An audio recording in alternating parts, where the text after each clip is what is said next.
अस्सलाम वालेकुम दोस्तों, वेलकम कहता हूँ आपको इस यूट्यूब चैनल पर। उम्मीद करता हूँ कि आप लोग खैरियत से होंगे। आज की जो वीडियो है इसमें आपको दिखाना चाह रहे हैं कि न्यू लेज़र मशीन हमारी जो आई है उसको किस तरह से इंस्टॉल करते हैं या उसकी किस तरह से फ़िटिंग करते हैं। तो जैसा कि आप देख रहे हैं वुडन बॉक्स में ये लेज़र मशीन हमें रिसीव हुई है और इसमें जो इसकी बाकी फ़िटिंग है वो किस तरह से होनी है वो आप लोगों को गाइड करूँगा।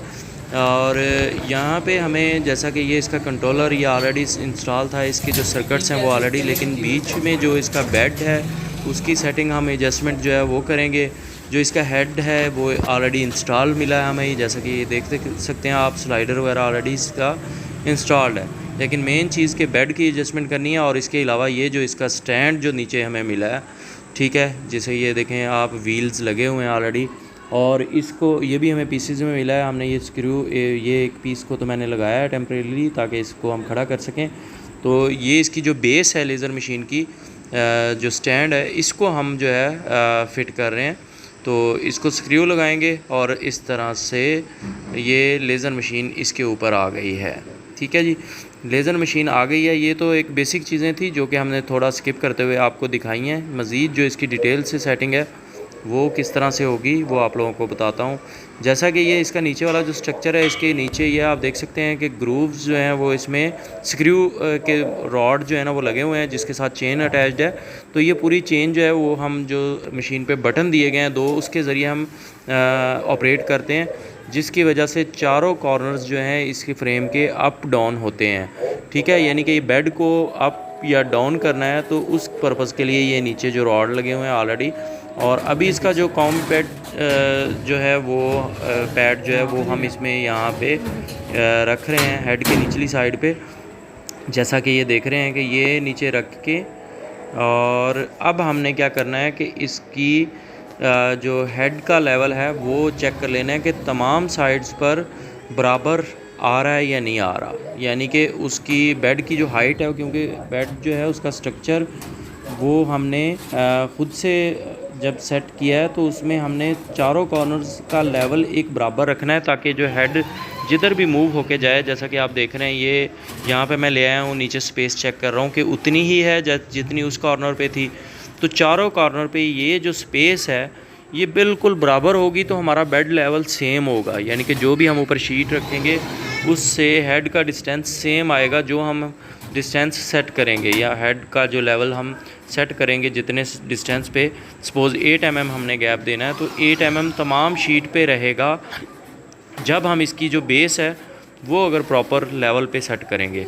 तो ये देखें, मैंने सारी चीज़ें इसलिए चेक की हैं चारों कॉर्नर्स पे कि उसका लेवल जो है ऑलरेडी हम एडजस्ट कर चुके हैं। अब आ गई है जी कूलर की बारी। जो ये जो चिलर होता है, इंडस्ट्रियल चिलर इस पर लिखा हुआ है, इसको हमने इंस्टॉल करना है मशीन के साथ। और इसके पीछे आप देख रहे हैं जैसा कि ये आउटलेट और इनलेट पाइप जो है ना वो दिए गए हैं और एक अलार्मिंग का सेंसर केबल की जगह दी गई है। यहाँ पे मशीन के पीछे भी इसी तरह से ही है, ये सेंसर केबल, साथ 3 पोर्ट दी हुई हैं जिसमें से 2 पानी की इनलेट और आउटलेट और एक एयर के लिए होती है। अब ये जो सेंसर केबल है इसको हम चिल्लर की बैक साइड पे लगाएंगे। थोड़ा वाज़े दिखाने की कोशिश करता हूँ। पहले जो है ना बेसिक चीज़ें थी जो फ़िटिंग के हवाले से थी, मैकेनिकल वर्क कह लें।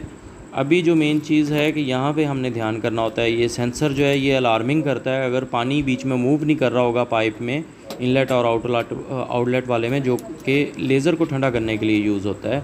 वो जो पानी अगर सर्कुलेट नहीं करेगा तो ये केबल जो है ना ये सेंसर के ज़रिए हमें अलार्मिंग देगी कि आपकी जो पानी की सर्कुलेशन नहीं हो रही या पानी बीच में कम पड़ गया या है नहीं, तो हमें पता चल जाएगा, जिसकी वजह से लेज़र जो है वो बर्न होने से बच जाती है, ख़राब होने से बच जाती है। 3 पाइप इसके साथ हमें मिले हैं, जिसमें हमने एक पाइप इसके चिलर के जो है आउटलेट पे लगाएंगे, जैसा कि आप देख रहे हैं इसकी नोज़ल पे हम लगा देंगे। थोड़ी मुश्किल हो रही है, एक हाथ में मेरे कैमरा है और दूसरे हाथ से मैं ये काम कर रहा हूँ ताकि आप लोगों को वाज़े थोड़ा दिखा सकूँ। यहाँ पे एक पाइप जो है ये इसको हमने फ़िट कर लिया। अभी दूसरा पाइप जो है वो हम इसके इनलेट में लगा देंगे।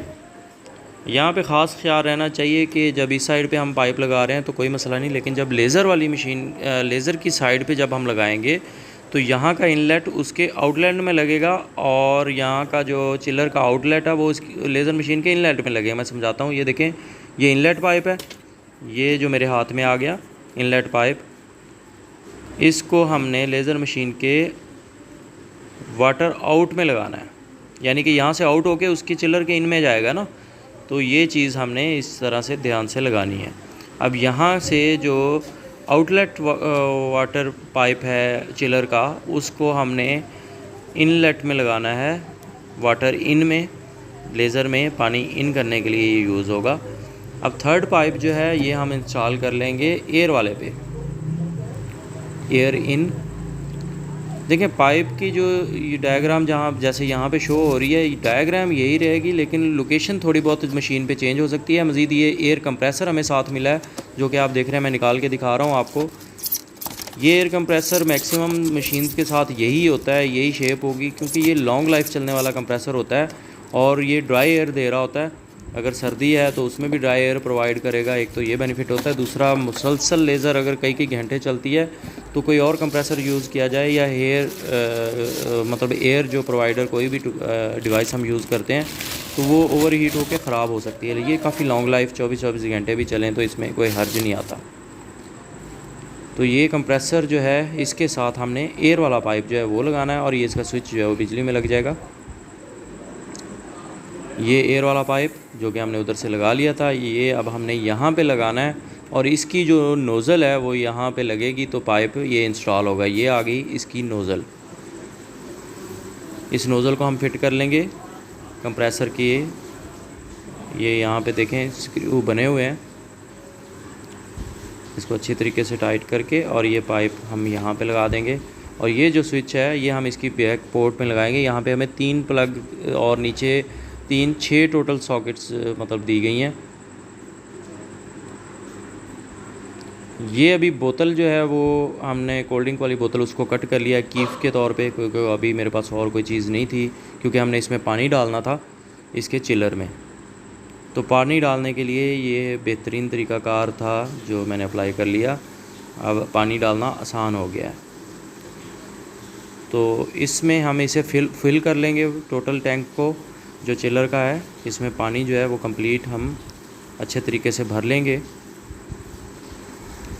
और यहाँ पे ये भी ध्यान करना होता है कि जब हम लेज़र मशीन को चलाएंगे या चिलर को रनिंग में करेंगे तो हम सर्कुलेशन पानी की करते हुए पानी अच्छे तरीके से दोबारा चेक कर लेंगे कि उसमें कोई बबल्स वगैरह आने की वजह से हो सकता है पानी डाउन गया हो या मज़ीद पानी की ज़रूरत हो। अभी ये केबल्स आ गई हैं जी, पावर केबल्स। एक केबल जो चिलर की है वो हम इसी मशीन में ही लगाएंगे, ताकि जब मशीन ऑन करें तो चिलर ऑटोमेटिकली ऑन हो जाए। ये देखें यहाँ पे इसकी पोर्ट दी हुई है, तो इसमें हम फिक्स कर देंगे। ये चिलर का हरगिज़ भी अलहदा से प्लग नहीं आप लगाएंगे, उसकी वजह यह है कि ये जो है ना बंद ना रहेगा। सपोज़ आपने लेज़र ऑन कर लिया और पता चले कि चिलर जो है वो बंद है, ये चीज़ ना हो। जब भी हम पावर इसकी ऑन करते हैं तो इसका चिलर और बाकी जितनी भी डिवाइसेस हैं वो एक ही बटन पे ऑन होनी चाहिए, ताकि कोई भी मिस्टेक ना रहे ऑन ऑफ होने के वाले से। ये एक पावर केबल है जो कि मेन इस लेज़र मशीन की है, ये हम लगाएंगे। और जहाँ पे मैं ये लगा रहा हूँ सॉकेट्स वगैरह, इसमें आगे इसका एक ही मेन बटन होता है जो हम ऑन करते हैं, तो इस पे ये पूरा जो पैनल है, ये जो सॉकेट्स वगैरह का, ये सारा के सारा इकट्ठा ऑन हो जाता है। इसलिए हम सारी केबल्स जो इसके लेज़र के साथ लगने वाली डिवाइसेस हैं उसके साथ अटैच कर रहे हैं। जितनी भी केबल्स हैं वो सारी इसी में लगा रहे हैं। ये एक केबल है, ये देख रहे हैं आप, ये फ़ैन की है, जो इसका एग्जॉस्ट फ़ैन है लेज़र मशीन का, तो ये भी हमने इसी में ही लगानी है, इसी बोर्ड में, ताकि एक ही मेन बटन ऑन करने पे ये सारी चीज़ें ऑन हो जाएं। अगर हम मिस्टेक कर लेते हैं, चिलर का कहीं और बटन लगाते हैं और सपोज़ ऑन नहीं किया, तो आपकी लेज़र जो है वो बर्न हो जाएगी। अभी मेन केबल हमने जैसा कि लगाई हुई थी उसे हमने पावर दे दी है, और ये देखें मैंने जैसे एक ही बटन ऑन किया इसमें सारी चीज़ें ऑन हो गई। लेज़र मशीन ऑन हुई, अभी रीसेट पे जा रही है लेज़र मशीन। ये हेड मूव करते हुए इसका पहुंच गया, और ये देखें चिलर ऑन हो चुका है। ये टेम्परेचर साथ बता रहा है कि पानी का टेम्परेचर कितना है। जब हम काम कर रहे होते हैं तो टेम्परेचर अप होने का चांसेस जो होते हैं, तो उसमें ये हमें इंडिकेट कर रहा होता है। तो इस चीज़ का ख़ास ख्याल रखना होता है कि टेम्परेचर जो है वो विद इन लिमिट रहे। और ये देखें कि जी ये इसका स्क्रीन जो पैनल है वो आ गया, और यहाँ पे टेम्परेचर 15.9 आ रहा है। ठीक है, टेम्परेचर जैसा कि मैंने पिछली वीडियोज़ में आपको बताया था। ये बाकी सर्किट्स आ गए हैं, तमाम इसके जो कंट्रोलर्स हैं एक साइड पे ये बॉक्स में आ गया। ये बैक साइड ये जो इसकी मैं लेज़र ट्यूब भी आपको दिखाता हूँ। जो निचली साइड पे राउंड सी शेप नज़र आ रही है, वहाँ पे हमारा पाइप लगना है एग्जॉस्ट का, और इसी के अंदर फ़ैन ऑलरेडी लगा हुआ है। तो ये मैं इसकी बैक साइड ओपन कर रहा हूँ, जहाँ पे लेज़र ट्यूब ऑलरेडी इंस्टॉल्ड हमें मिली। तो इसमें कवर्ड थी तो सेफ़ थी, इसलिए इसको अलहदा से नहीं उन्होंने भेजा, क्योंकि इसका एक अलहदा से पार्टीशन पोर्शन बना हुआ है। ये चीज़ यहाँ पे ये ऑलरेडी इंस्टॉल्ड मिली है। तो 100 वाट लेज़र है, CO2 लेज़र। ये यहाँ पे आप देख सकते हैं। और इसमें पाइप वगैरह जो इंस्टॉल हुए हैं पानी के, वो ये रबड़ पाइप ऊपर वाला और ये वाला ये पानी का है। एक तरफ से पानी इन होता है इसमें और एक तरफ से आउट होता है, इसको ठंडा रखने के लिए। ये ज़रूरी है, पानी के बगैर ये लेज़र फ़ौरन से बंद कर जाती है अगर पानी की सर्कुलेशन ना आ रही हो। तो ये सेकंड पाइप भी आपको नज़र आ गया है। ये मेन तीनों पाइप जो नज़र आ रहे हैं, इसमें से एक एयर का है, ये बाहर वाली साइड पे जो है, और ये नीचे एग्जॉस्ट का भी पाइप आपने देख लिया राउंड जो लगा हुआ था। अब हमने इस पर एक फ़ाइल रन की है और इसकी कटिंग स्टार्ट ले ली है। लेज़र होगी है इंस्टॉल्ड कंप्लीट। उम्मीद करता हूँ ये वीडियो ने काफ़ी आपकी हेल्प की होगी। जो भी कन्फ्यूजन है वो दूर हो गई होंगी। तो हमें याद रखिएगा, मिलेंगे नेक्स्ट वीडियो में। अल्लाह हाफिज़।